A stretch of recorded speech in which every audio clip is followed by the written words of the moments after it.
C'est un rêve depuis des années, là. Moi, je suis infirmière de formation, puis j'ai hésité longtemps à même retourner à l'école, puis pour aller faire ce qui me tient le plus à cœur dans mon travail, la relation d'aide. Moi, je suis arrivée à l'âge de 22 ans au Centre de relations d'aide de Montréal. À 11 ans, je m'étais dit je vais devenir psychologue. Donc, à l'université, j'ai fait un baccalauréat en psychologie. Puis, tout de suite, je me suis rendu compte qu'il me manquait quelque chose dans l'expérientiel, dans le cœur. J'ai pas trouvé ma place. Et là, ça allait de soi pour moi d'aller vers le CRAM pour répondre à mes besoins du cœur. Puis, j'ai effectivement trouvé beaucoup de réponses puis de sens à ma vie dans cette scolarité-là au CRAM. Moi, je suis une fille vraiment curieuse.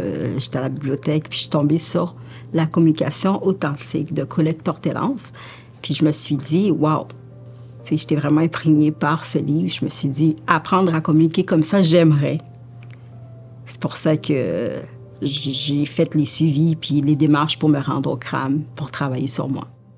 Bien, s'offrir une formation au Centre de relations d'aide de Montréal, c'est s'offrir une découverte de soi. Comment le CRAM est arrivé dans ma vie, c'est qu'il fut un temps où est-ce que les gens autour de moi s'éloignaient un petit peu, puis je voyais que j'avais accompli beaucoup dans le faire, mais peu dans l'être. J'étais rendu à un point dans ma vie où est-ce que j'étais pas satisfait de ce que je faisais. Pourquoi les gens s'inscrivent au Centre de relations d'aide de Montréal, que ce soit pour poursuivre comme thérapeute ou pour faire la première année, c'est tout simplement pour être plus heureux et trouver un sens à leur vie. Ça le dit, c'est l'école du savoir-être. J'ai eu la poussée intérieure. J'aime ça dire la poussée ou l'élan intérieur, parce que quand j'ai ça, là, si je passe pas à l'action, là, je suis pas heureuse, vraiment. Mais j'ai eu la poussée intérieure de vraiment créer quelque chose de nouveau. Et là, j'avais rien qu'une idée, là, c'était de créer, d'ouvrir une école. Puis ça s'est fait, on est arrivé en juin 85, on a ouvert l'école l'année suivante, puis le CRAM à l'automne. En 1985, mes parents ont décidé de créer le Centre de relations d'aide de Montréal, qu'on appelle le CRAM. Et puis au début, eh bien, c'était tout petit. C'était tout petit, et on louait des locaux, etc. Il y a eu une petite cohorte la première année, la première fois, puis l'année d'après, ça se parlait, plus grande cohorte, et très rapidement, il y a eu un gros succès. On refusait des gens dans les groupes. En 1995, ils ont créé l'École internationale de formation à l'NDC. Les deux écoles, aujourd'hui, comptent entre 500 et 600 étudiants par année selon les années. Ma formation au CRAM a été, pour moi, une révélation de tout ce qui peut être lumineux chez moi. Vraiment. Ça m'a permis de reconnaître que j'ai des potentiels, que je mérite d'être aimé, que je suis aimable et aimant. Ce qui a été le plus aidant pour moi dans ma formation, c'est comment je me suis retrouvée dans un monde, à ce moment-là, c'est comme ça que je le disais, là, je me suis retrouvée dans un monde où c'était possible d'être reçue avec sensibilité, avec amour, avec bienveillance. Ça a juste pas de prix, là. Ça n'a pas eu de prix, ça, pour moi. Comment ça m'a aidé à me découvrir, à accepter cette partie-là de moi, ma sensibilité, et même de m'en servir. On a tellement appris à être ce qu'il faudrait qu'on soit pour être aimé, à développer des personnages que on s'éloigne de nous, là. Nos critères de relation, ils partent de trop de l'extérieur, passer de l'intérieur. Alors là, c'est ça qui se passe au Centre de relations d'aide de Montréal, avec l'approche de nos directives créatrices, c'est que là, t'es amené à l'intérieur de toi. Là, tu peux pas là, rester dehors, là. Faut que tu rentres en dedans. Puis ça te permet de découvrir des choses. J'ai fait ma formation en 1989. J'ai commencé en 1989. Je l'ai commencé là, parce que ça a duré plusieurs années avec toutes sortes d'autres formations. Le plus marquant, ça a été en 2e année. Quand j'ai pris conscience que je détestais tout ce que j'étais. Ça a été une prise de conscience qui a parti un changement. J'ai compris de la tête et du cœur comment je manquais d'acceptation puis d'accueil de moi. Puis ça a été un chemin qui a commencé là. Ça reste fascinant, je trouve, parce que...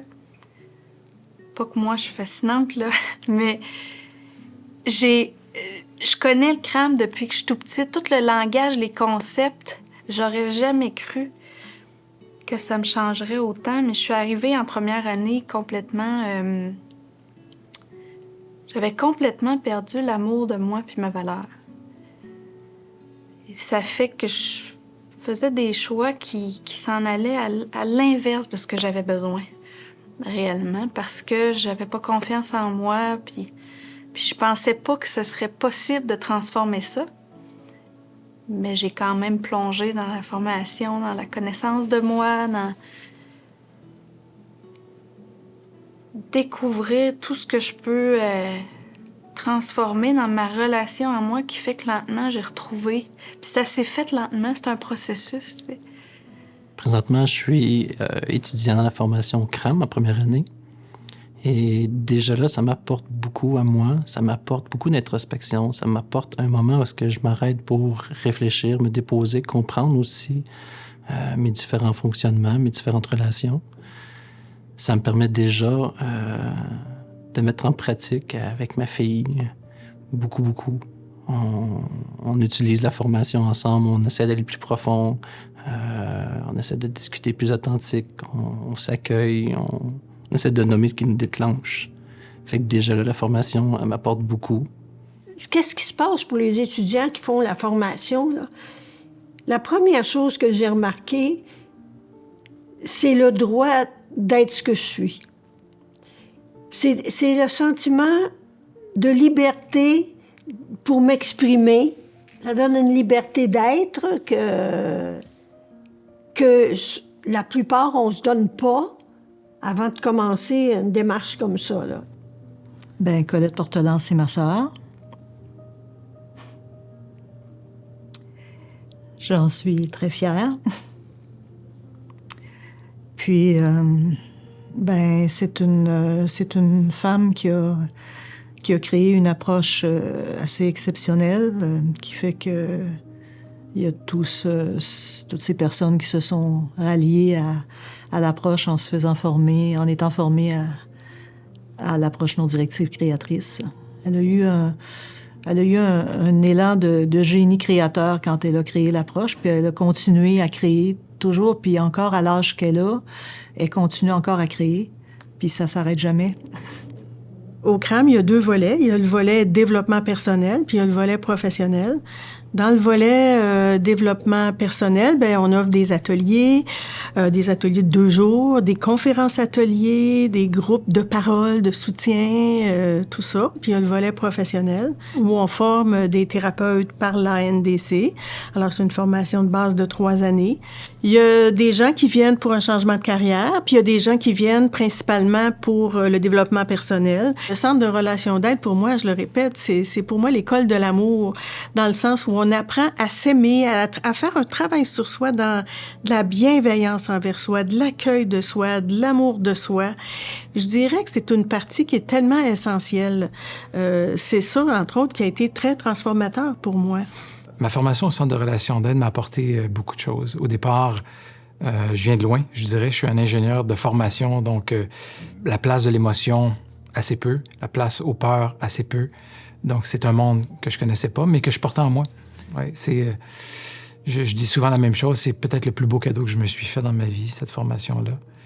Et j'aurais aimé le faire beaucoup plus tôt dans ma vie. Ouais. Moi, je suis arrivée au centre de relations d'aide, j'avais 35 ans. J'ai appris à croire ce que mes formateurs, ce que mes assistants, ce que mes collègues me disaient. Moi, je le voyais pas. Ça me passait à côté. J'avais pas la conscience de qui j'étais, de la valeur que je portais, du potentiel que j'avais. Alors, c'est vraiment un cadeau inestimable. Ce choix-là, pour moi, ça a été une bénédiction, là, dans mieux me connaître, dans mieux m'accepter, mieux m'aimer. C'est un beau voyage au cœur de soi, là, cette formation-là. Là. C'est le plus beau cadeau d'une vie. Puis je continue en disant, c'est un cadeau à s'offrir, même si on ne veut pas devenir thérapeute. C'est un cadeau à s'offrir au moins de faire l'année 1 pour apprendre à se connaître. Fait que c'est au-delà, là, pour les thérapeutes, là, offrez-vous le cadeau de vous connaître puis de vous aimer suffisamment.